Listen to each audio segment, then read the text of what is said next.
Welcome to another episode of I Could Be Meaner with your host, Sadie, aka Capricorn Clark. I am so excited. I have a very special guest today.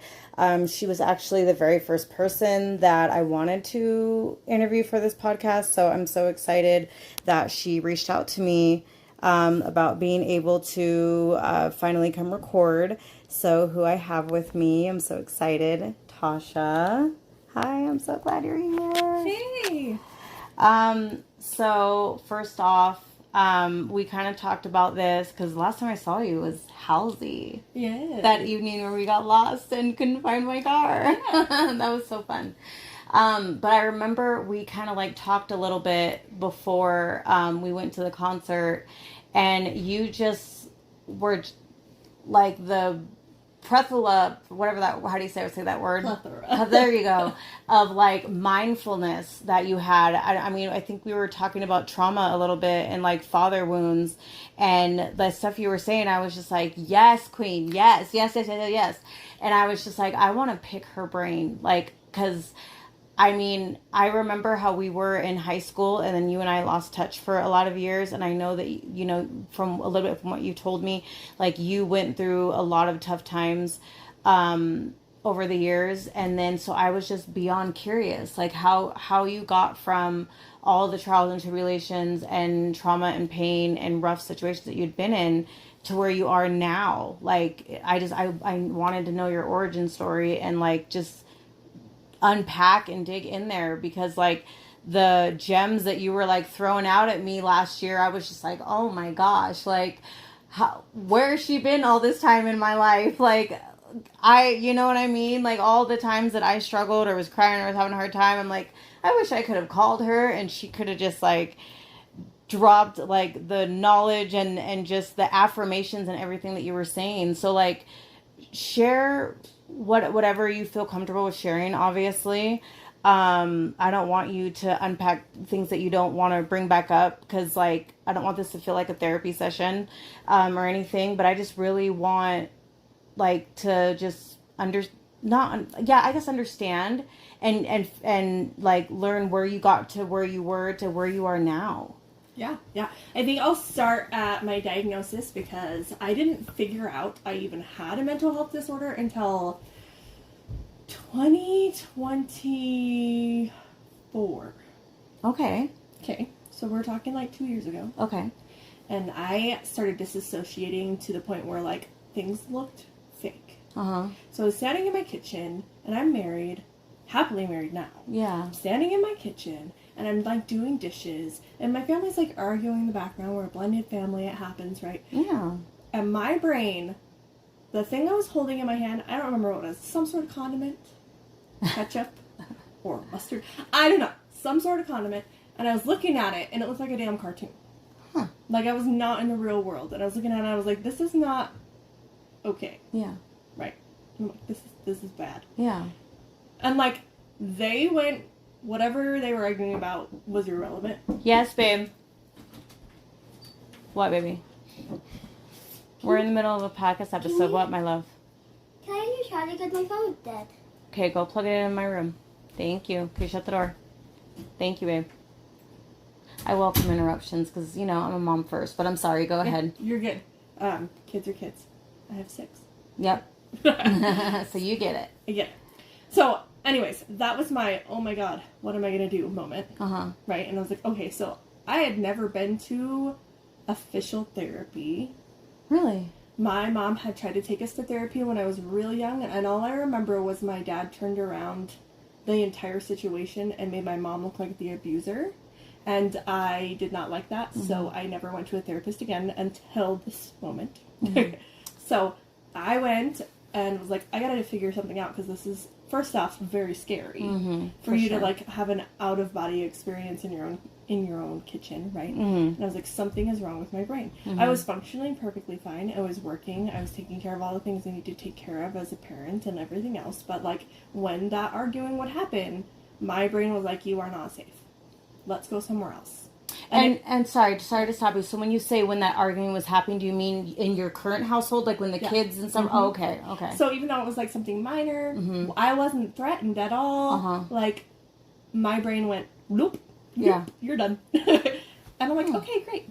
So I did. I went back to therapy. And what I started with was just getting a diagnosis to begin with. And I assumed with my education and the things I'd done, so just some history since these people don't know who I am. I was an internal investigator for the Department of Corrections. I did that for about 10 years, and my entire job was essentially manipulating individuals to tell me things that they didn't want to say, because I gave them a space that made them feel like either they needed to defend themselves to tell their side of the story, or they felt comfortable enough with me to tell me what actually happened. And we're taught to do that. It's called read technique. It's an actual thing. So for you personally, do you think it was all read technique, or have you always felt you're also naturally an empath? I'm absolutely an empath, naturally. Okay. And also, it's a lot of trauma response. So it was like, I could read lips and I read facial expressions. And something they call, if you look it up, like CIA type stuff, it's called micro expressions. That's something that I was already automatically reading because of my trauma responses and what I had to read in other people in order to function as a child and be safe-ish. For sure. So anyways, I already knew all that stuff about me, and that I was using those skills as a child to survive, to be good in my career, and then manipulated it to do well in investigations. So I did really well in that, and then I moved over to being a counselor and did a whole bunch of school, right? And I was like, I need to just go take care of this. And I got the diagnosis of CPTSD, so complex post-traumatic stress disorder. And I really thought I was going to have some sort of dissociative disorder or something like that because of what was happening. She goes, no, that is a symptom of your CPTSD. And that was like, okay. And I didn't even like that counselor, to be completely honest. Like, I think I learned more about her trauma than my own when I talked to her, which was fun. But, you know, I always talked about counselors like sweaters. So if the first one doesn't fit, are you just going to go outside in the cold, or are you going to put on a different sweater? I'm going to go put on a different sweater because I don't want to be cold. So anyway, so that's where all that started. I had learned so much. I followed a person called Dr. Gregory Lester, which is an individual that actually helped write the DSM-5, which is the Diagnostic Statistical Manual for Counselors and how they diagnose individuals. So he was one of the authors, co-authors, that did a bunch of research projects, and specifically on personality disorder. So I went to a training that was mandated by my employer, because we're counselors and it's part of our job. That was about personality disorder, because a lot of our people have personality disorder, and the only way to treat a personality disorder is therapy. You can't do it with medication. You can't exercise it away, you know, like they like to say for depression and things like that. So there's no medication that can manage it or anything? Yep, not personality disorders. Really? Bipolar disorder, yes. Okay. Personality disorder, no. You have to talk through it and change your mindset. It has to be psychotherapy, so psychoanalytic therapy. But anyway, so in that training that was mandated, it was like a whole week, 8 hours a day for a week with this guy, and he's hilarious. He looks like Albert Einstein with his hair, like, right? And he's an older dude. He's like really thin, and he's just very, very animated when he talks. So it was really fun training. But he got to narcissistic personality disorder, and like something in my brain shifted, and I was like, oh, well, that's my dad. And then everything else fell into place after that. That was it. Okay. That's where my healing really started. I was like, oh, okay. So it wasn't actually my fault. No. Like, there was actually something wrong with the people in my life. And then as I grew, I just kept digging deeper and deeper. So, first counselor I ditched. I was like, okay, I have a diagnosis. I understand myself a little better now. I understand what's going on with my brain. Then I started EMDR with a different counselor. How was that? How was your experience with that? I haven't started it yet. I'm too scared. I'm going to be completely honest. At the end of my first EMDR, I was bawling my eyes out. And he said, if you were going to talk to your younger self, what would you say to her? And the only thing I could say was, I'm sorry. Because at the end of the day, I stifled my own feelings, my own thoughts, my own everything, when I should have just told somebody what was happening. In my mind. But I still do the same things. Like, I still have struggles like you would. You say I'm like the strong one, but I still have them. Of course. And mainly it's where I feel like I need to take care of everything. And I'll probably always be that way. But I can recognize that a lot more now. And I got really good at boundaries, really good at seeing people for what they are, and understanding my role in those things and whether or not it's worth sticking around. So that's pretty much where I was at. Okay. Yeah. Thank you for sharing that. I was going to ask you, I personally have a hard time with this saying, like, even though I feel like it is true, it really upsets me, especially when I'm having one of my really, really hard, difficult days where I just need to crash out. That expression where it's like, actually just posted on Facebook, where it's the pain was not your fault, but the healing is your responsibility. Like, do you believe that quote or saying? When I hear that saying, the only thing that comes to mind is hurt people hurt people. And even though you're hurt, it doesn't mean you have a right to hurt anybody else. Exactly. And that's how I view that one. Exactly. So obviously it's my responsibility not to project my hurt onto somebody else. And that's how I take it. Yeah. It's not something that I take into like, oh my gosh, it's my responsibility to fix myself. But it is my responsibility not to let my broken pieces hurt someone else. So yeah, another one I say is not bleeding on people that didn't cut you, or don't bleed on people that didn't cut you. Right, exactly. So, and I have a lot of friends who have been through a lot of different things, and when we do talk, it's kind of the same conversation. Like, we all know that we've been through it. Different pieces, horrible things in our lives, right? And we understand that we would never let that happen to someone else. So the hurt people thing is kind of like our, like, that's not real. Yeah. Right? Because we are hurt people. And we refuse to hurt people. We refuse to hurt others. Yep. Because we know exactly how it feels.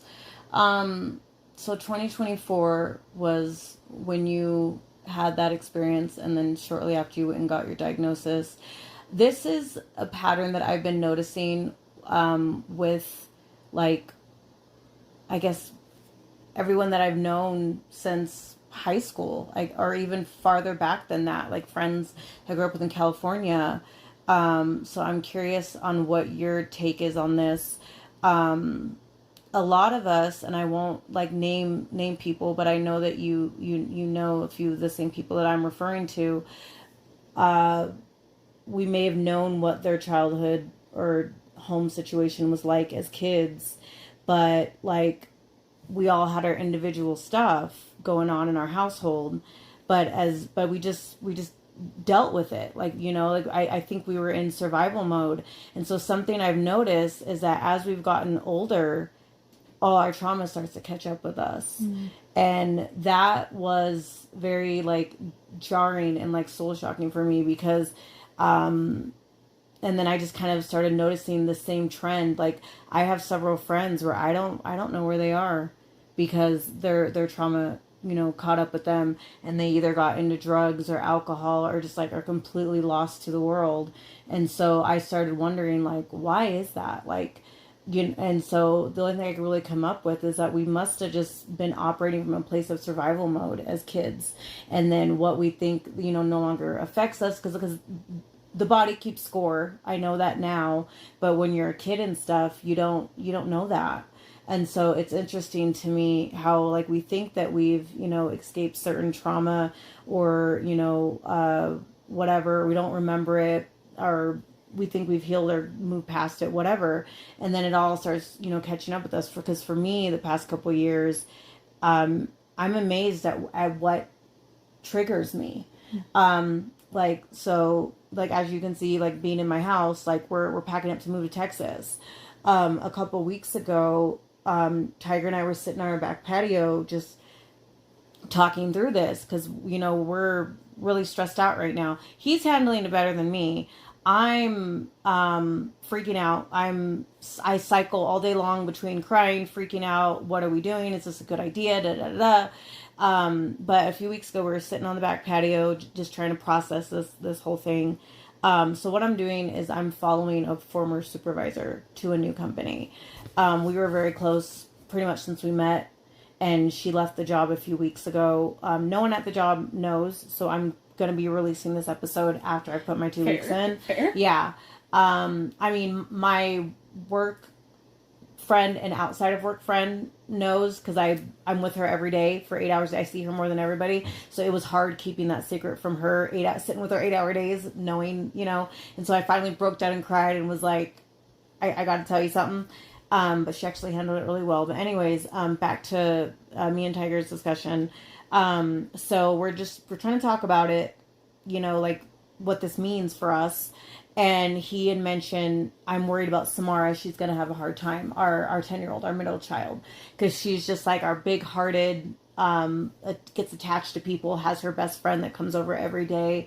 Her grandma, her cousin. She's my kid that's like, I miss so-and-so. I miss so-and-so all the time. Whereas Araya has always been out of mind, out of sight. If you are not me, Tiger, or her sister, she's not thinking about you. She's not worried about you. She's just never been that kid to be like, Mom, I miss so-and-so. So anyways, when Tiger said that, I'm worried about Samara and how she's going to handle all this, it triggered the fuck out of me. And I cried for the next 3 days, and I didn't even realize that I was still traumatized by this. And I remembered the promise I had made to myself years ago that I would never just uproot my children and take them from the place they'd always known, because the move from California to Utah was so traumatizing for me. Like, my mom had just passed away in a fire, just passed away.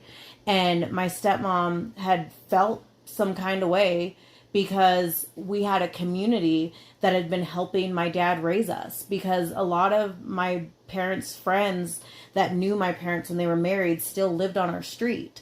And so my dad, being a single parent of 4 kids, working all the time, we're latchkey kids, different women on the block who had no interest in my dad. They were all married. They just had known us since we were babies. They knew my parents back when they were married. Like Penny, she would do our grocery shopping because she loved a coupon.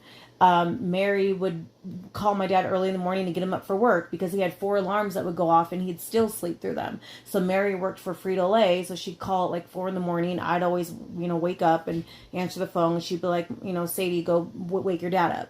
That's just kind of how they helped. Like, it takes a village to raise a child. Right. And my stepmom was like threatened by that, like that my best friend's moms were helping my dad.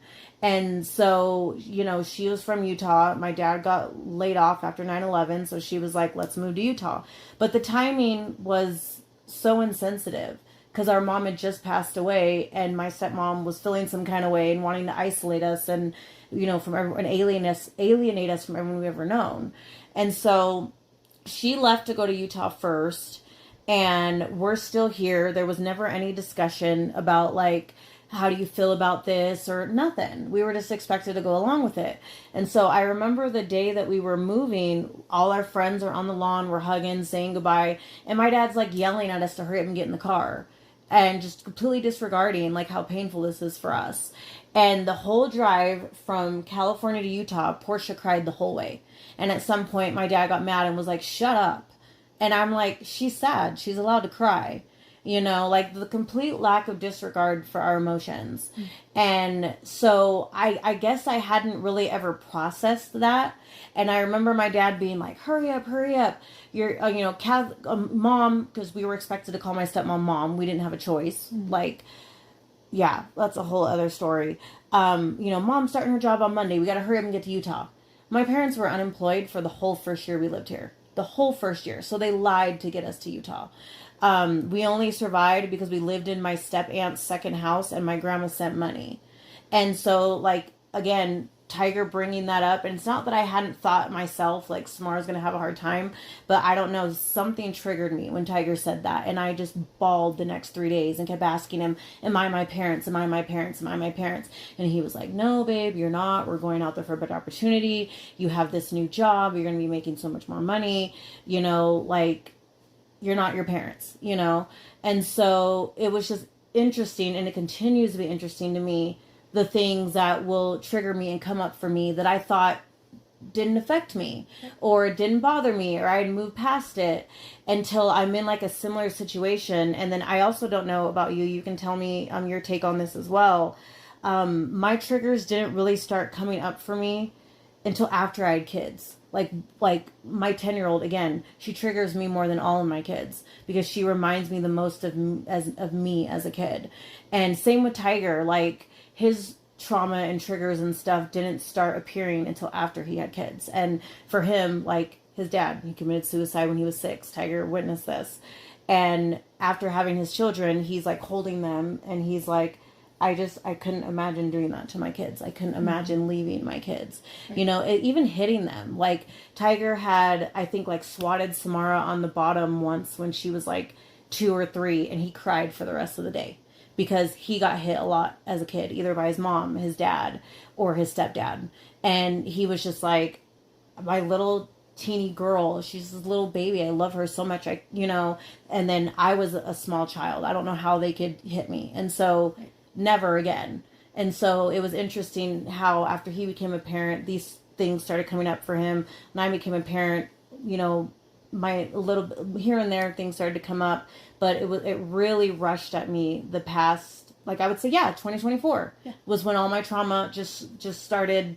Like God was like, because I was on my healing journey, but I was going at my pace. We were literally talking about this when I was here. Yes. Like, how did this happen at the same time for like everybody we know? Yes, yes. And I'm just like, it's weird. And I also feel like we're the generation where we're like, no, it stops with us. Like we're not repeating patterns. We're breaking generational curses.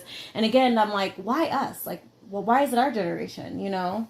So okay, so I like had a few thoughts while you were talking, and I'm trying to make sure that I say them because there's a few points that you made that are really important. So I think the first one is that you're gonna have these things come up, and they seem like they're out of nowhere, and you're calling them triggers, but a trigger is just a key to look inward. Mm-hmm.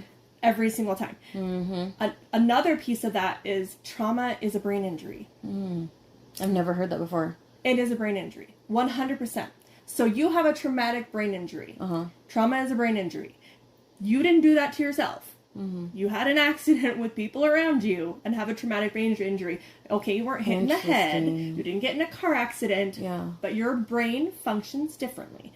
So when it gets triggered by something, that is your fight or flight, and you have learned that crying saves you, so you cry, right? Yep. With me, every day. I learned that taking charge and doing things for myself saved me. So that was my life, my entire life, right? I could never let go, and I still can't. I struggle with that still, right? Like, I gotta do stuff, and I'm gonna do it. Like, if you saw maybe last year when I went and got this car for my kid, and my husband's like, I don't want you to do that, I don't like it, you're gonna break the car, you're gonna do this, you're gonna do that, and I'm like, I did it anyway, and I did it without him, right? But that's who I am, because that's how I react. Yeah. Because I learned that if it is something that I feel triggered about, or I feel unsafe about, I'm just gonna take control and make it happen anyway. And that it is what it is. So there's that piece.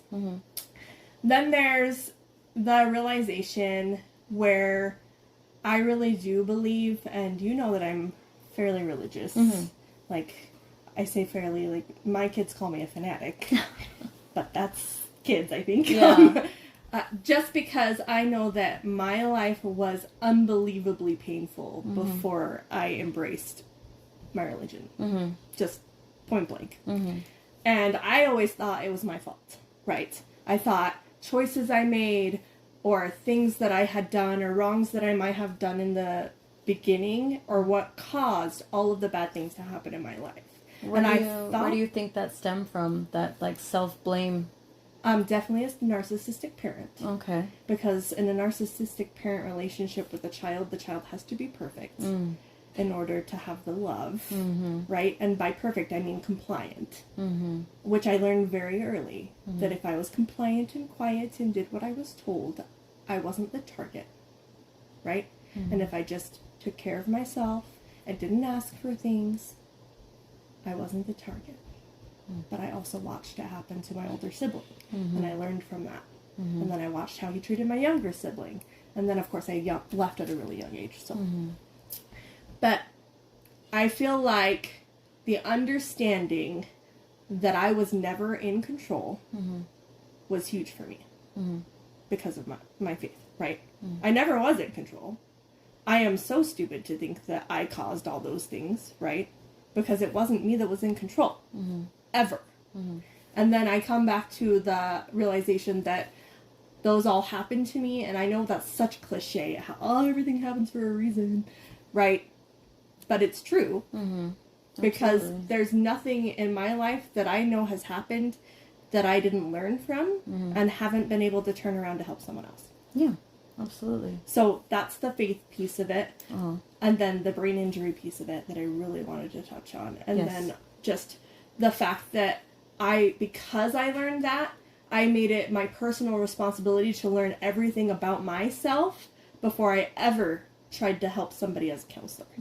So I knew I had to work through all of these pieces, little by little. And if I couldn't handle something somebody said, I also know that I need to leave the situation so I'm not harming somebody else. But we talked a lot about the cycle of drama when I was here, and how I handle conversations with my narcissistic parent, because I still do have a relationship with that narcissistic parent. And it took a really, really long time for me to build that. But essentially, I had a conversation with him right after that training where we talked about the cycle of drama. And as long as I am not making him feel insecure about himself, we can talk. And we can have meaningful conversations. And as long as I don't take to heart the things he says that are hurtful to me, and I understand it's more about a hurt in himself because he feels inadequate. Does that start to feel exhausting though, or like you're stepping on eggshells, or maybe you're what's the word I'm thinking? I don't know, only being like a percentage of yourself with him? Like do you feel like you can't be your full authentic self, or that you have to like not shrink, but I guess like well, I don't want to say shrink, but just not be able to be your full, like 100% self? And like, does it feel like you have to step on eggshells or be strategic with what you say? Definitely strategic. Okay. But I don't feel like I step on eggshells. I feel like that would be so exhausting though, because you just have to kind of reprogram and prepare yourself to have a conversation with him. Yeah, but when I'm having the conversation, if he does say something that's damaging, it's super easy for me to shut that down. So instead of feeling like I can't be myself, when he feels threatened and he says something off the wall, okay, so I'll give you a good example. Damien is now turning 21 this year. That's my oldest son. Right. Wow. So that was a big piece of contention with my father, because he wanted me to not have Damien, to either give him up for adoption or just not have him whatsoever. I remember that. We sat in my step aunt's kitchen, you, me, and Carrie, back when she was Karen, years ago. And I remember that, because my step aunt was a teen mom. And I remember you had kind of opened up about that when you were in high school. And she was talking about maybe adopting Damien. That's right. That's right. Because that's what my father wanted. And I'm like, well, nobody can love him as well as I can. Yeah. And I'm not going to do that. And that is what ended up making me homeless, Yeah. right, in the end, because of that conflict. But anyway, so this child, a few years ago, before he was an adult, was having, he was about 12. So I say a few years ago, but we're talking like 10 years ago. Okay, so he was having severe depression. He had a concussion at a football game, and he couldn't go back to football, and that was his only connection, because he is biracial, and that was his only connection to the other individuals in our town that were also biracial, and they all turned their back on him because he couldn't play football anymore, because the doctor told him no. It wasn't a choice. Yeah. The doctor told him no because of the concussion. And that really damaged him to the point where he used to be this happy, outgoing, just goofy little kid, and then it shifted. Super introverted. And again, brain injury. Yes. Right? But this one was an external brain injury. Yes. And he was going through bouts of severe depression, and I was sitting outside the counselor's office for my son, waiting for him while he was in counseling, and I remember this very, very acutely because of it. This was the moment where I shifted how I talked to my dad. So I was sitting in the car with my kid in therapy because he had written some stuff about suicide in a journal that was brought to me by some police officers. But so he was in counseling. I'm sitting in the car waiting for him, letting him do his thing. My dad calls while I'm sitting there, and I'm like, I answer it. I tell him that we're at counseling and kind of what's going on, just sharing my life with my father. And he made the comment that he must feel that way because he's a pedophile. Oh, God. Because he did something wrong. And that's when it clicked in my brain. That's why I feel that way. Right? Because my dad instilled that in me. Anything that happens in my life that's bad is my fault. I must have done something wrong to make that happen. Okay, so that clicks. I don't say anything. I'm like, okay, I understand that piece of you now, Father. Right? And then he just keeps going on. And my question to him was, well, of course, being an internal investigator at the time, what evidence do you have to support that theory? Do you have something that I need to know about? Because as a parent, yes, I'm going to take that with a grain of salt. I clicked it in my head, like, okay, so this is all BS, right? But I want him to prove it. I'm like, so do you have things that I should know about that I need to bring up to him to try to get this out of him if this is something that's going on? Or, you know, when's the last time you talked to him? And what did he say that led you to believe that? Okay, so my dad doesn't speak to my children. He thinks I shouldn't have them still. To this day? Yes. Wow. I should have adopted them out. So, all of them. Right? Oh, gosh. So, I already know this is his mindset. And I know that he's just jabbing at me with these statements. So, instead of engaging in it, I ask for truth. Right? Super simple. I'm still being my authentic self.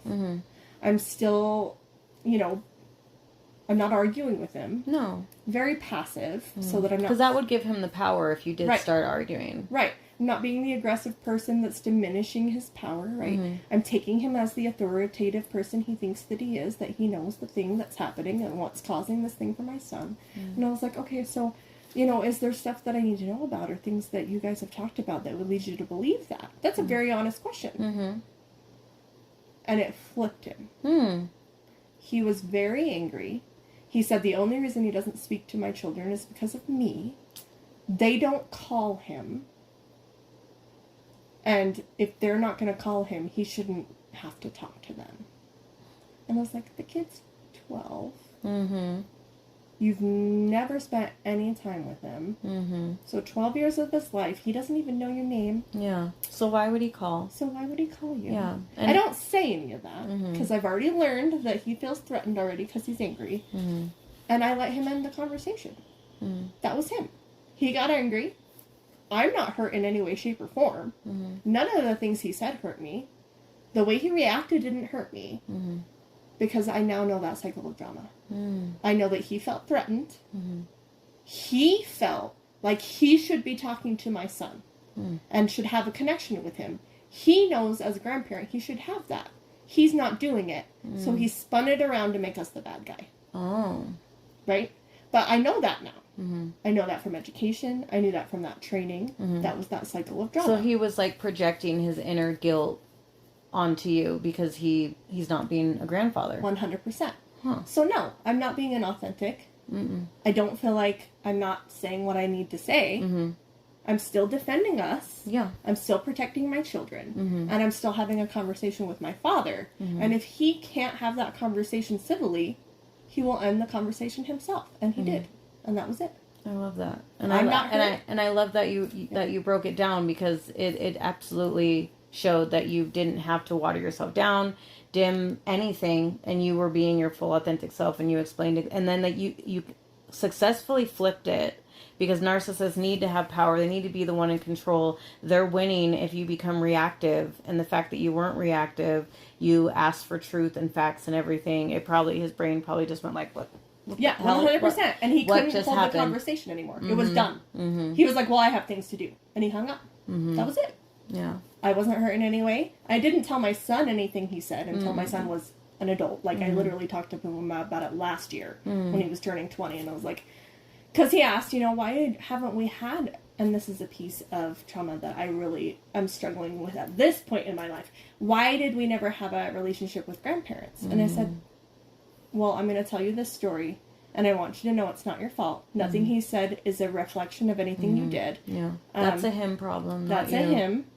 But this is why, because my dad has never really seen my kids. My mom will come up and see my kids. She's welcome. She's always welcome. If my dad can control himself, he's also welcome, but he cannot. And he won't put himself in that position because he cannot. I make him uncomfortable, and I'm okay with that. Yeah. Because he has to be respectful. Exactly. And if he can't, that's it. Yeah, you're not welcome. He can end it. I'm not going to end it. I'm not going to tell you you can't call me or we can't have a conversation. But I already know that you're going to end it yourself. And I'm okay with that. Yeah. And he's completely missing out. And then it also applies with grandparents, even with adult children. It is never on the child. It's never the child's responsibility to bridge that gap. Like, it's always on the adult, and that goes with parents, and that also goes with grandparents, I think. Is like, it is not the child's responsibility to keep the conversation going. Right. So. Yep. So it's super simple. When you know the science, there's no stigma. 100% my favorite saying in mental health. If you know science, there is no stigma. Because everything about science, it is a traumatic brain injury. Everything about my father is also a traumatic brain injury. How he functions in life, I actually feel sad. Yeah. Because how horrible would it be to have your own sense of self so fragile that anything that somebody says to you that it doesn't fit your narrative that you're creating for everybody sets you into a whirlwind. And that's all it is.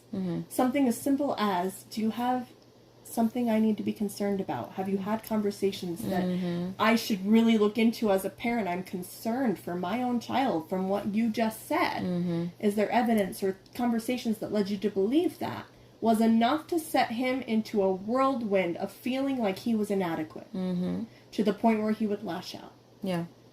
How horrible would it be to go through life like that? And that's how I think about my parent now. I don't think about him as the abuser. He is. 100%. The things he's done were not okay. No. But when I see him, I pity him. When I talk to him, I pity him. And that's the honest to God truth. Yeah.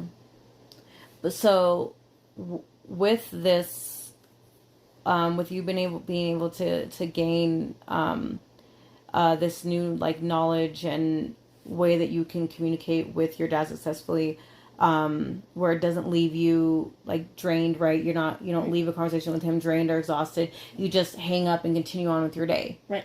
Okay. Whereas, how was it before you reached this? I would lose my mind. Really? Oh yeah, I would be that crying mess. That would be it. What did I do to deserve this type of a parent? Why is this the way he communicates with me? Did I really do, that was the cycle every single time. Oh my God, something is wrong with me. That my own parent can't even think about me enough to be kind. Or even remotely think about something other than his own sense of authority, right? Yeah. I always looked at it that way. Because he was law enforcement as I was growing up. So he had to be the authority. And then he came home and felt like he had to be the authority there too. So it caused a lot of... So he was never really soft. Oh, no. Wow. No. And with him being a narcissist, you've probably never been able to open up about trauma or your childhood or things that hurt you in the past because he would just find a way to gaslight or flip it or something, I would imagine. Yeah. Yeah. So I was molested very young by his father. Oh. He still denies that. So I left at 16. And then the police picked me up as a runaway. And they said, "Why did you leave?" And I told them that I couldn't handle the way that, my trauma was perceived by my parents. And that's because when I told my dad about that, his response was literally, he was proud of his father because he didn't rape me. Because what he did didn't it was molestation and not rape. And he was proud of him for that restraint. Wow. That was the response I got. So absolutely not. Never again did I open up. Mm. Why would I? Mm-hmm. So then later on in life, and we're talking, because I told him that, because I got brought back to the house. Mm.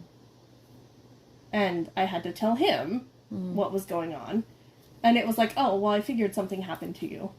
Like, he knew the whole time and never once asked his own daughter, as a police officer, never once asked his own daughter what happened. Mm. And now that you know what happened, your response is that it was done. Yeah. Right?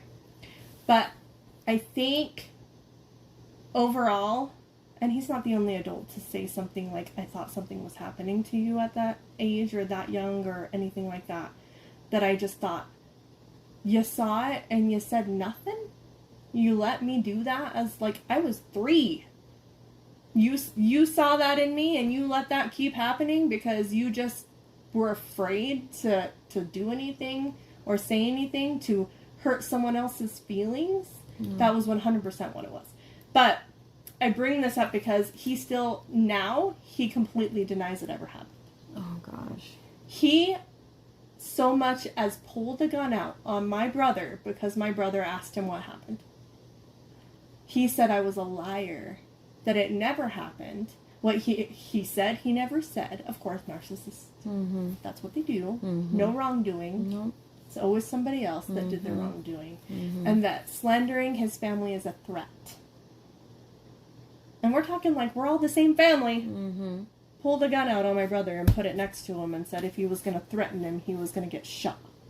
Oh, wow. And I'm like, so and my brother calls me and tells me about it. I'm like, okay, well, maybe just don't. Yeah. Don't. Like, and he goes, but I know it happened. Mm-hmm. And it's bothering me that I know it happened and he won't acknowledge it when he knows it happened. I was like, I had to have the same conversation with him. Cycle, the triangle of drama. You are enacting that in him. If you continue to do that, you are 100% threatening him because you're threatening his sense of self. And he has no defense because he's old and he can't move very well. And he's sick now. And he's like, I'm like, you really are just poking a bear. You're just poking him until he has no response other than anger, and you are threatening him, so he's going to defend himself. And that's the only way he knows how, because he never learned how to properly deal with any of that stuff. Yeah. Or cope. How, at this point in your life, how is that inner child that didn't receive the protection that she deserved, and to be believed, like she deserved, how is she at this point in time in your life? Like, have you, like, gone inward and, like, sat with her and had a discussion and apologized for her not being protected or believed? Yep, that goes back into the EMDR. Okay. My first session. That's why I said sorry. Yeah. To myself. Yeah. Because there's a lot of pain I inflicted on myself. Because I got that response and I was like, well, no one cares. So I'm not going to tell anybody anything. Because there's no point. Because nobody cares. And that was me telling myself that. That wasn't somebody else doing that to me. I created that trauma in myself because of the reaction I got from a parent. So that was, that was my apology to myself back then. Back in 2024.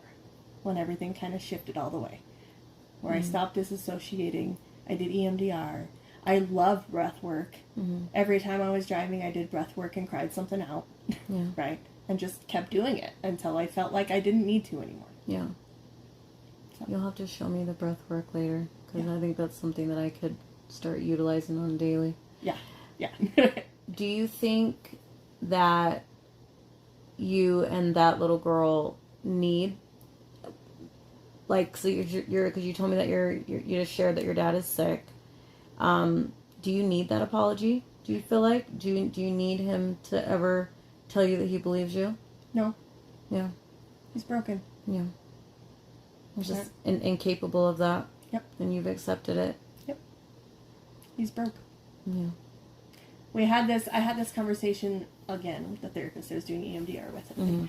And he said, like, we were done with a few sessions and he was just, like, wanting to talk through some stuff. And he goes, you take care of everything, and you're always like, oh, it's okay. Somebody else made a mistake. You'll help them through that. You'll help them, and you'll pick them back up, and you'll motivate them. But what happens when you make a mistake? I was like, well, that's not a thing. Right? We can't do that. And if I do that, I'm going to beat the shit out of myself for it, like, for the end of time. And he goes, and how's that fair? I was like, well, I didn't say it was fair. I know, it's interesting how we do that. Like, when we're talking to anybody else or trying to comfort anybody else, we're just like very loving. We hold space for them, you know. We provide them a safe space to open up and share, and we're just like, it's okay, you'll get through it. We speak softly and lovingly, and it's just like, but we can't, for whatever reason, we can't do it to ourselves. We're stuck with us for our entire lives, and we can't show ourselves that same kindness and hold space. And right. And this is a skill I'm trying to teach my husband. I was like, listen, if you continuously make me feel like you're not supporting me, I'm going to do it by myself. And the more I do it by myself, the less I'm going to rely on you. And the less I rely on you, the less I need you. The less I need you. There's the door. Yep. Yep. And I was like, so if you want to keep doing this thing where you don't like my decision and you don't want to have a clear conversation and you're going to make me feel threatened, even though you're not trying to, it's just going to keep pushing me away, and that's a fact. And I was like, and if you push me away enough, you can go. It's not going to be me that leaves. Because I've lived this, and I already know I can do it without you. Absolutely. So if you want to be the person that I'm relying on, when I ask you for the help, or I don't necessarily need the help, but I'm asking, trying to give you an opportunity to be in your masculine energy. Because I need to be in my feminine energy. Absolutely. Or I can't do it. So if you're not going to be that person, then you need to step aside, let me be that person for myself, and leave me alone. How did he respond to that? He finally said, we probably need couples therapy. And I was like, I agree. Is he someone that's generally open to therapy at all? No. No? Neither is Tiger. So, back after the incident with me going to get this vehicle for my son, and he was being a jerk and all these things, I wanted to divorce him. Like, that's how threatened I felt. And I went back to him and I told him that. I was like, I can't do this. You are creating the person in me that I don't want to be. And if you're going to continuously push until I'm that person, I will become it. And I don't want to be it. Yeah. So either you're going to go fix some things in yourself that make you talk to me the way you do, or we're not going to be able to do this. And he went to therapy for a little while. Okay. Just long enough for him to decide that the therapist was unfair because he was the problem. Oh, gosh. And I was like, okay, well, here's the deal. That didn't count. And you're continuously doing the same things. So when you see me shutting down and furthering myself away from you, just understand it was you. I told you what you're doing to me. Your therapist told you what you were doing to me. And yes, you have your own trauma and your own things to work through. But hurt people aren't allowed to hurt people. Like, same concept. Yeah.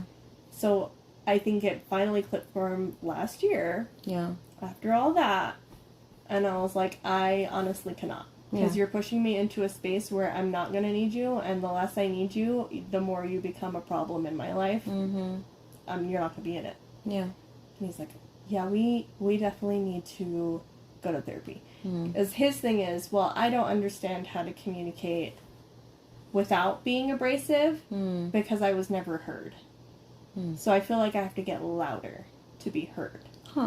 But I feel like when you're louder, you're attacking me. So I can't receive that information. My brain won't let me receive it. My brain says, you're the enemy and I don't want to be around you. But really, you're just trying to be heard. And I'm like, the way that we communicate isn't working.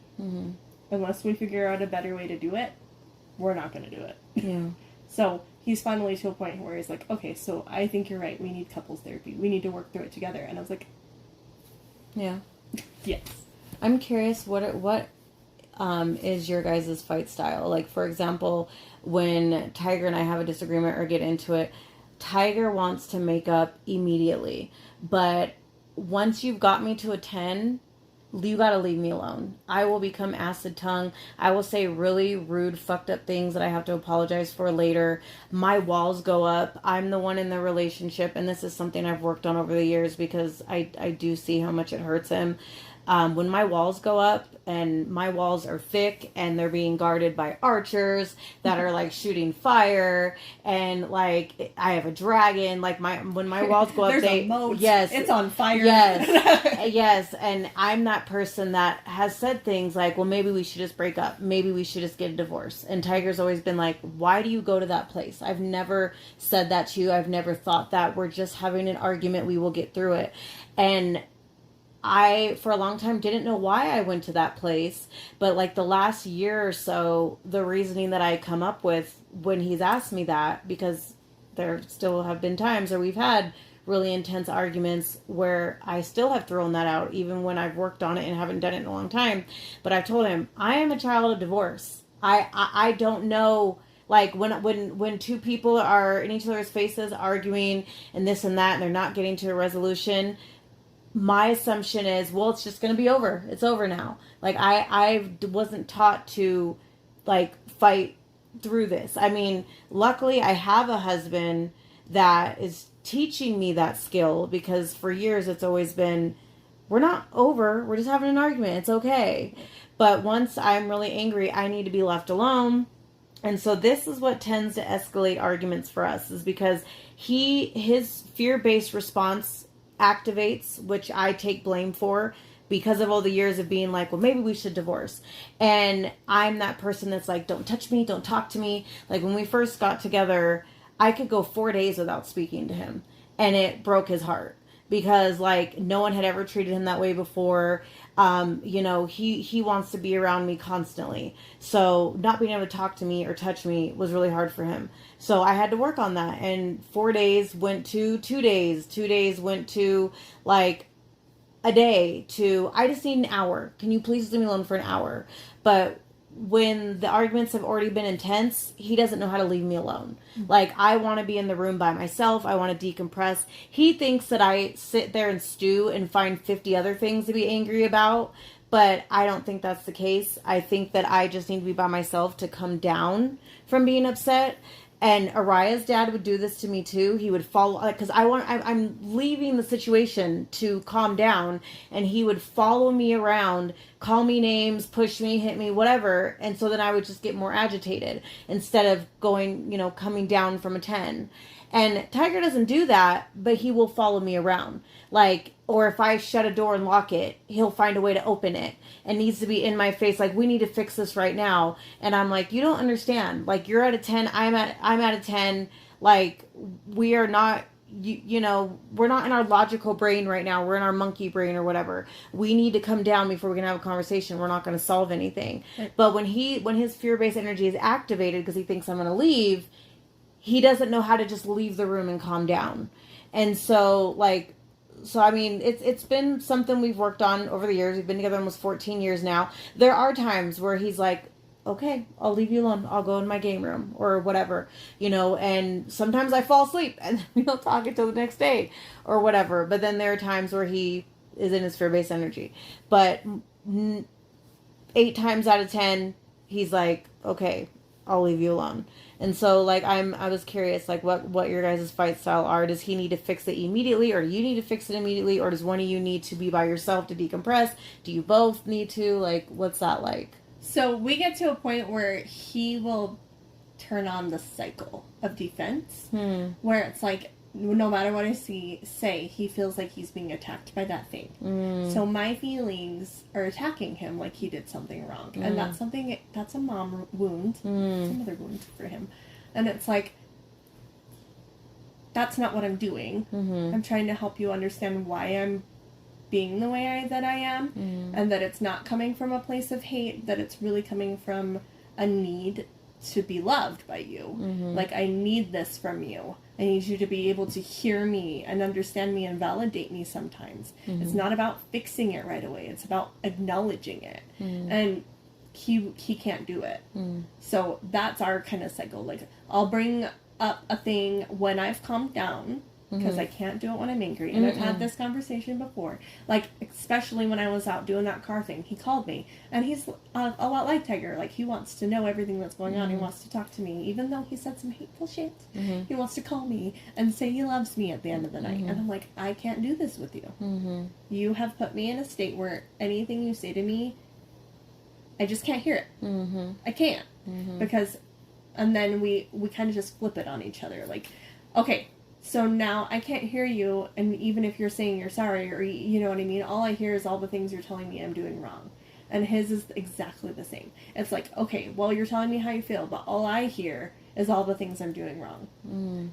And then that's kind of how it goes, to the point where I feel like I don't feel heard enough. Because he's doing this self-blaming thing. Yep. Tiger will do the same thing. Well, I guess it's all my fault. I guess I'm the piece of shit. And I'm like, nobody said that. Yep. Nobody's blaming anybody. Which is just a manipulation, because they don't know how to process what you're saying without internalizing it as though you did something wrong. And yes, you may have done something wrong, but I'm telling you because I want to fix it. And you aren't ready to do that. So he will come back. Like, I will have to end it. I'll be like, okay, this isn't working. You're not hearing me. I'm definitely not hearing you anymore, because all I see is your defenses and not you just listening and opening up anything. You're just getting really defensive with your big old wall. I was like, it's not working. So when we're ready to come back to it, we're going to have to. Yeah. And that's our biggest thing, is we need to work through it. Yeah. And that's how that counseling piece came in. It's like, well, we're obviously can't communicate when we're upset. And instead we just avoid each other and pretend nothing happened, which isn't working. Yeah. We have to talk through some of this big stuff. And we've gotten to a point where he did apologize for the stuff that happened when I went in and got the truck, but a whole bunch of stuff happened after that. Like, his mom turned on me and said I was just being a dramatic bitch on the internet. And like, all this stuff. And then he didn't defend me for that. And I was like, wait a minute. She said that I needed to let him take charge, and that's why I was having so many problems, because I wouldn't allow him to take charge. And of course I internalized that because I know that about myself. But I was like, no, that wasn't it. Like, there's a lot of pieces of that Right. that doesn't fit. Yeah. So I brought that up, and I was like, listen, you've said sorry, and I've accepted that sorry, and I've told you what kind of a mindset you put me in when you did that to me, and how it can't happen again. But when you sit there and you don't defend me to, like, your mom, or you know, you just make little jabs about things, like, I know you're just going to do it without my input anyway, so I don't know why I bother, you know what I mean? Those things hurt.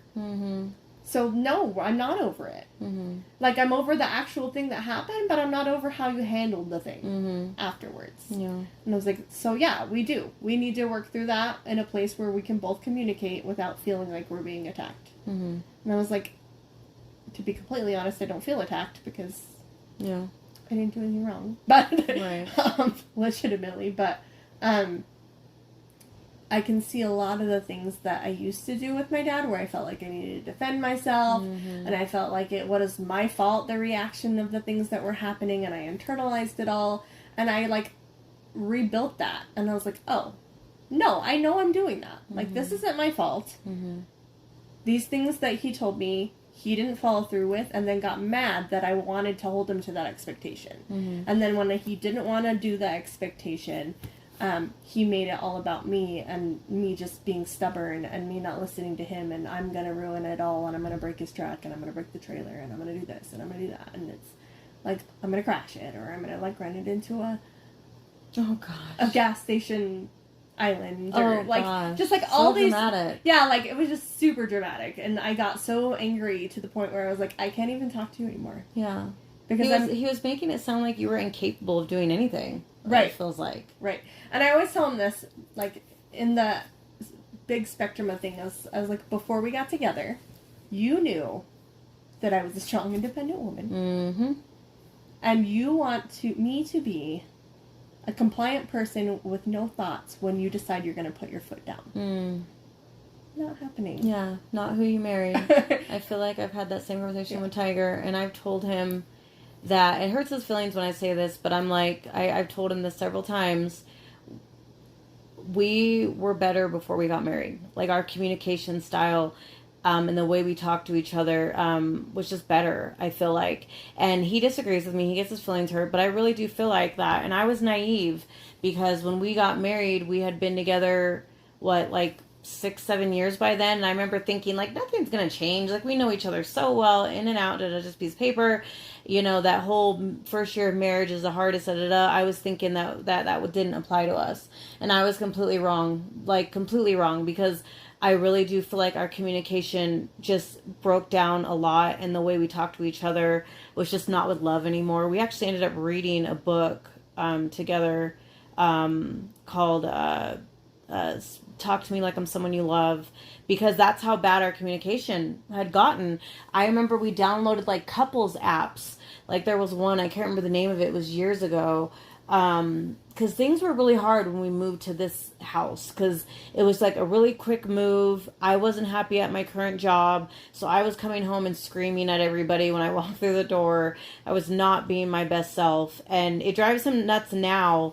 But when I get home from work now, I have to sit in the car for maybe 15 minutes and just mindlessly scroll to decompress so I can come in the house and be present with my family. He wants me to just immediately get out of the car and come in and jump into his arms. I'm like, I don't operate that way. I have to decompress in the car. Sometimes the kids will come out and like wave at me at the window, and I'm like, I love you, I'll be in a minute. But like, that's my process. Or I have to go to the gym or have a wine night with friends. Like I had to learn years ago that I needed to do outside things outside of my marriage so I could show up as my best self and, be the best mom I could be, best wife I could be. Was cultivating and having hobbies outside of my relationship with him. He struggled with that for a while because, I don't know, my friends that I was hanging out with, a few of them were dealing with marriage issues or whatever. And so he thought it was birds flocking together type situation. So he did get worried because I didn't go like to the bar or clubbing with friends the first 7 years, 10 years, whatever we were together. And then all of a sudden I meet friends at the gym and they're like, let's have a girls' night. Da, da, da. So he had a hard time with that for a while because he was like, what's going on? But he's adapted. I took a few times to me to go out dancing and still come home to him, still want him, that he was like, okay, she is just going out with friends. I was overreacting. Right. But anyways, our communication style really, really just broke down. And like, it was to the point where, because we've always had different, opposite, like 2 ships passing in the night type work shifts. Like I'm coming home, he's leaving. I'm leaving for work in the morning, he's coming home from night shift. Like there'd be times where we would just not see each other for days because of our opposite work shifts. And I remember driving by him down the street and this just sinking feeling like I miss him so much. And he had like flipped around and came back. It was like he was feeling the same thing, and he came back and we like kissed and loved on each other, and then he went to work. But yeah, there was just a period in time where via text would be like, I love you so much, I miss you, can't wait to see you, but then when we would reunite on Friday for the first time, we would just be snapping at each other all day on Friday, and we'd waste a whole day of reuniting because all that like stress of the week, work, whatever, we were just projecting it onto each other, and it just week after week after week, and it was exhausting. And he would get home and he has a few days off ahead of him, and I'm like, who's grumpy on their day off? But like, he would come home and be irritable, and I would call him on my way to work and be like, is this how you're going to be for the rest of the day? Because if it is, I'm just going to go find something to do after work. Mm-hmm. Like adjust your attitude by the time I get home, And so we tried the app, we tried reading that book. The thing that did start working for us is like, I would get home from work, put my stuff down, and we'd jump in his truck and go for a drive. And like, usually we'd go to the desert and then just talk and decompress.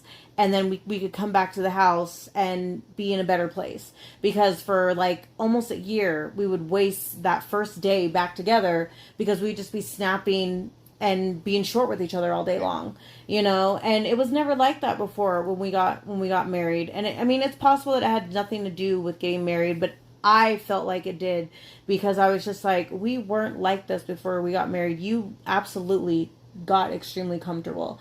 Like for me, one of my biggest trigger words was being called stupid or dumb. And he knew that. He knew what my triggers were because, like, I got called stupid a lot by my dad. I got called, if Portia hurt my feelings, it was like, well, you're stupid for feeling that way. Araya's dad would call me a stupid bitch. I didn't know I had these triggers. And that's another thing that, like, I mean, because I know that you're pressed for time. That might be another thing that we'll have to discuss some other time. But a lot of my trauma didn't start coming up until my nervous system recognized that I was safe. Mm-hmm. And Tiger was my first safe relationship. And he was having to have a front row seat to all my trauma deciding to suddenly come out. Because it was like my body was like, oh, we're safe now. Time to unpack all this shit. And he was basically, having to take the brunt of other people that hurt me. Like, he was having to just take the blame for all of that. And it's something that I feel really bad about that I've done to him for years. And it's really just unfair the way that is. Like you finally become safe and then all your shit comes out and you're projecting it on another human being who wasn't the cause of any of that pain. But yeah, so going out in the desert and stuff and just decompressing, that helped us a lot. Our communication style is still not entirely where I would like it to be, but it's better. But yeah, I feel like after we got married, he just got very comfortable with how he talked to me. And there was an incident where he did call me dumb. And I thought I was going to divorce him. I was I remember I was spiraling super bad. And basically it was playing on a loop. Yeah, pretty much. It was basically playing on a loop of any time anyone in my life had ever called me stupid or dumb. And I was just spiraling for days. Because I was extremely triggered. And he was like coming to my work and bringing me flowers and everything. And I was like, nope, I'm done. Like, I'm done. And I don't know what it was. But he had called me by my name and something like clicked because he never calls me by my name. And I think he was like, okay, well, bye then, Mercedes. And I was like, what? Like, this is really going to be over, and like, so I went back to work and I kind of just sat on it for a minute and was like, I got to go home. And so I went home and I was attempting to finally be ready to make up with him. But instead I crashed out in the corner and just kept repeating, I'm not stupid. I'm not dumb. I'm not stupid. I'm not dumb. I'm not stupid. I'm not dumb. And there's just tears going down my face. Like, I'm like having an anxiety attack. And like, so he just came over and comforted me and he's like, I am so sorry. I'm so sorry. But like, that was one of the times that I really identified, like, this is a trigger for me. Mm-hmm. And he activated it. Like, he's never been the source of any of my triggers, but over our 14 years being together, I imagine it's probably felt like a landfill for him because he's trying hard not to step on them. And then sometimes he accidentally does and he has to deal with it, even though he didn't cause it. Right. And that was the dissociative thing. Like, my house is safe. Mm-hmm. I created that for my children. Same. Which is a lot of the problem, honestly. Because he sees it as disrespect. And I'm like, no, it's just safe. For them. Like, maybe not safe for you because you have triggers. Yeah. But safe for them. And that's my goal as a parent. Is to make sure they feel like they can be heard. Even if it's something we don't want to hear. Yeah. Right? And that's the whole purpose. And I've treated every child that way. Yeah. So, like, when they would argue, it would bring back that for me. And it wasn't that anything was, like, threatening me. Or even really threatening my kids. Because they know that they can do that. And I'll defend them. And I'll make sure that they also understand why it was inappropriate. Or not okay to say the things that they said. But I'll let them say them. Right? Like, I'm not going to hit them. Or freak out. Or scream at them. Or, like, punish them overly. Or whatever. And make them fear being able to speak their mind. But I never, ever disassociated until I was in an environment where I felt like it was safe. Where you were safe, yeah. Yeah. Yeah. Ever. I'd never had that happen in my life. I was like, how is this a thing? Why is this happening to me now? And then, of course, starting therapy, they're like, well, because you're safe now. It's so unfair. Yeah. It's so unfair because then we're like, we have a tendency, not meaning to, but we project all that pain and trauma onto the people that didn't create it, you know, and we're then forced to like work through all that stuff in that safe environment because we were not safe before. So yeah, it's always something that has broken my heart when I really sit and think about it, that like poor Tiger, that he created this like safe environment and loving environment, and he just deals with it. He just loves me until I'm me again. But it's so unfair because he didn't cause the pain, he didn't cause the trauma and the triggers, but he's the one that gets blamed for them all and has to, you know, deal with his wife crying and being erratic and, you know, blowing up at him and, you know, whatever the hell, or accidentally stepping on triggers that he didn't create. And I'm just like, that is so unfair. And like, I have a friend that is in a new but finally safe relationship, and she's starting to experience that, and we've discussed it a little bit, and it's so unfair. It's so unfair. It is unfair.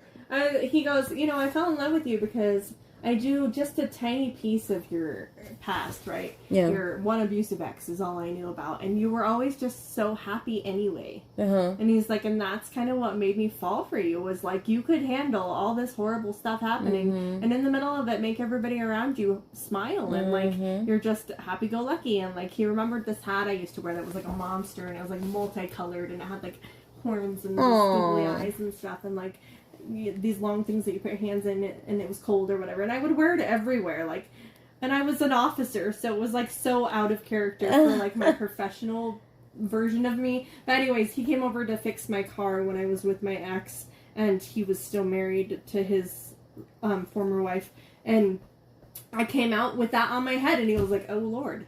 And he's like, I will never forget that. And that's kind of like a piece of you that I like to hold, was like, even though all this stuff happened to you, you were able to like cope with it and still be happy and still find joy in things, and like still do all this stuff for your children and not project any of that onto them, and like all this stuff. And now that's like the biggest thing we argue about, right? It's like, well, you fell in love with me because of how happy I was and how like I create this safe space for my kids, but then now when I create that safe space for the kids in the house with you, it's a problem. Like, you know, that doesn't jive.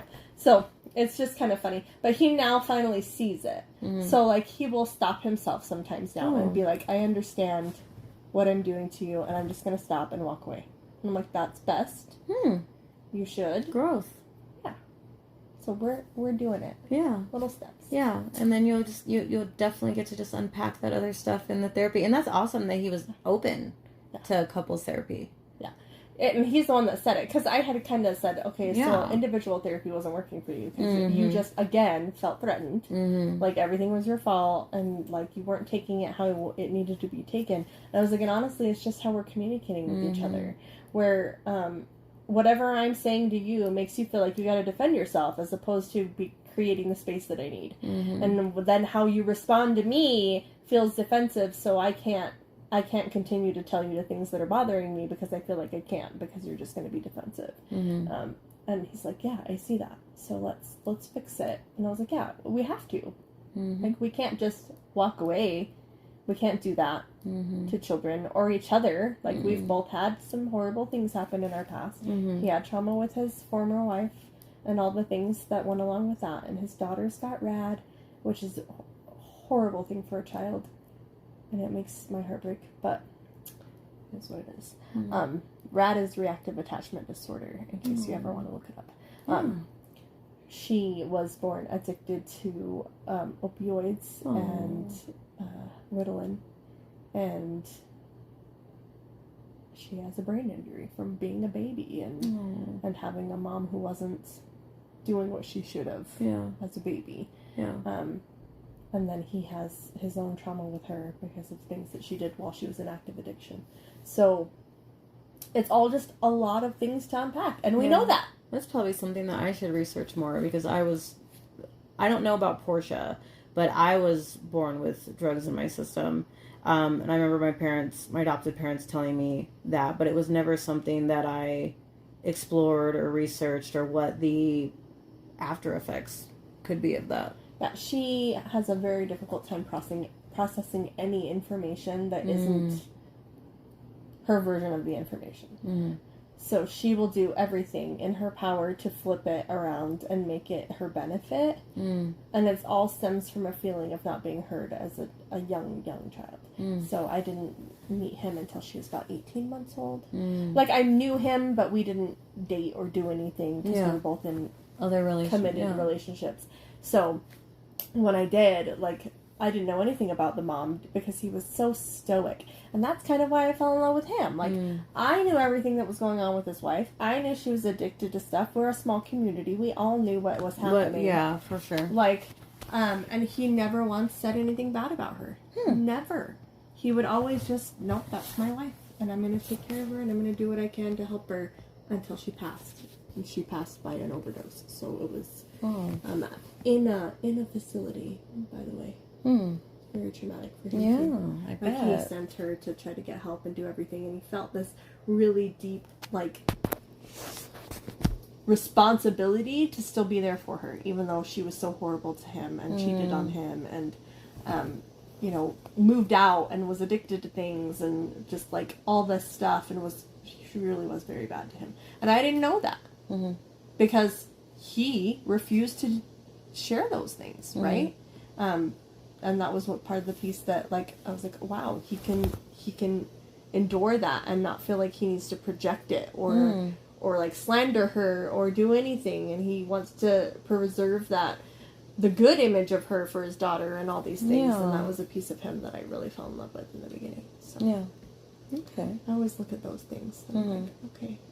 But we both grow. And he's learning how to communicate the things that bother him and understand that I'm not going to take it personal and we can talk through those things. But we do get to the point where we're like, we can't do it. We got to walk away. Like, you're not communicating effectively and I'm not taking it the way you want me to. So I got to And we're not going to get anywhere. Yeah. Yeah, for sure. Yeah. Yeah, I don't know. Men in therapy. Because Tiger struggled with that too. He would start and stop, and he has trauma around therapy after being thrown into it, like after his dad completed suicide, and just he has horrible memories of like needing to go to the bathroom and the therapist locking the door, and you know, he doesn't remember high school because he was on so many different medications. So I understood and empathized, but when it was getting to the point where it was like, you gotta stop. You're getting out of control with the bleeding on people that didn't cut you and the reactiveness and, you know, just stuff like that. And drinking, like, you know, you gotta... I was kind of at the place that you were with your husband. I was at that place recently where it was like, I've done it by myself before. I can go back to that. So, like, this is your last chance, because he would have a habit of... like, when we'd get to that point and I would give him an ultimatum, like maybe we should separate or maybe, you know, whatever, because he was just refusing to do the work and work on himself and heal and stuff. He would think, oh, I'll read this, you know, self-help book.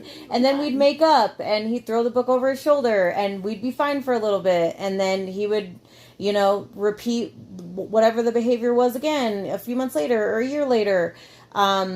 And it was like, okay, well, I need you to go to therapy. I need you to do this. And, you know, in order for me, you know, to stay and us be good again, he would do that. But then as soon as we were good again, he'd stop therapy. Yeah. And it just became a continuous cycle. And so, yeah, this most recent time, I was just like, no, last chance. Like, I will be done.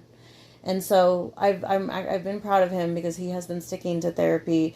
He has not been drinking. And despite being super stressed right now about moving and everything, he's doing really well. Like, he's doing really well. And he's definitely currently handling all of this better than I am.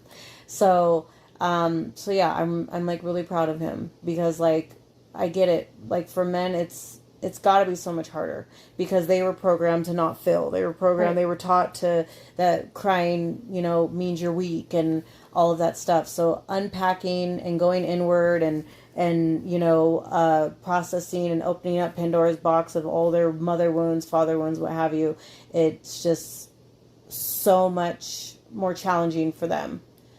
Right. And they internalize that, right? Mm-hmm. They've been told their whole life that their feelings don't matter. Mm-hmm. So then when they finally open up to you and tell you about their feelings and your response is, yeah, and here's mine and let's talk through it, they feel like you're just telling them, yeah, yours don't matter, listen to mine. And it's hard because we as females feel like that's how we connect, right? We talk about ourselves and our feelings and we find the common ground and we work through it. But for men, it's not like that. They're like, no, you're invalidating me by telling me your feelings because I just wanted to tell you my stuff. And you're like, no, that's how we connect. Yeah, that's how we think that way. But they're like, no, you're invalidating me because you just don't want to hear me. You want to tell me about you when really I just needed you to be my safe space. And that was a hard one for me to swallow after a little bit. I was like, yeah, okay, I see that. Like, I do that. I absolutely tell you the things I'm feeling because I feel like we're opening up and we're doing the thing. But you don't feel that way. So, I get it. You just need me to be there. And it's true. Like, you do need to just hold the guy and let him cry every once in a while. Hold the guy and let him cry. Yeah, I've done that with Tiger a few times. I mean, he gets really angry at himself and says really mean things about himself because he's so angry that he became that vulnerable and that he did cry. But I hold space for him and just remind him that he's not weak and there's absolutely nothing wrong with him crying or showing, being vulnerable or anything. It doesn't make him weak or stupid or any of the things that he tells himself because he, unfortunately, that's another thing we've been working on is self-love and affirmations with him because as sad as it is, nobody hates Tiger more than Tiger and nobody is meaner to Tiger than Tiger. And so that's been something that we've been working on pretty much our whole relationship because I'm like, I say this a lot to him, like, quit being mean to the man I love, or who taught you to be so mean to yourself? Yeah. Who told you could talk to yourself like that? Yeah. I didn't. Yeah, exactly. Right. Exactly. That's why I do my hair and nails, and I know I get a lot of flack in my tiny little town because not a lot of people are like, they see it as like self-absorbed if you're doing your hair and nails and stuff and you're like into making yourself look good all the time. Really? So, yeah, it's pretty rough. So I always have this kind of internal battle with it, like, because also my parents said the same thing, like, we're LDS, so they're like, you need to be meek and mild and like not stand out and just like dull yourself down. And I always felt that kind of way in life. Now this is my like biggest self-care is making sure that my hair is done and my nails are done. And that's time I'm mine today. Yeah, that's time that I'm not worrying about any of my damn kids. That's time where I'm able to talk to my hairdresser and she has to listen to me and she's like my unpaid therapist. And, we go back and forth and with things and kids and everything else, like, it's normal hairdresser and things, like. I was literally taught that in cosmetology school, is that you will, there's something about touching your client, you will become their unpaid therapist. That is my kid, and I think that's, like, the 4th time he's called me, so. Okay. Well, let's end this here, and I definitely will want to have you as a guest again, because, like, I love our conversations, and you just have so much knowledge and everything, and experience, and affirmations, mindfulness, healing stuff to just share with the world, and so I definitely want to do this again, but yeah, I thank you so much for coming on the podcast. Yeah, if you take anything away from it today, just shift it. Don't ever self-internalize all the things that are happening around you. Shift it and look at what's going on in the actual scheme of things, like the narcissistic personality disorder or the trauma they've been through. No, it doesn't give them the right to hurt you, but it will change how you react to what they're doing. So. Yeah. Well, thank you, Tosha. Yeah.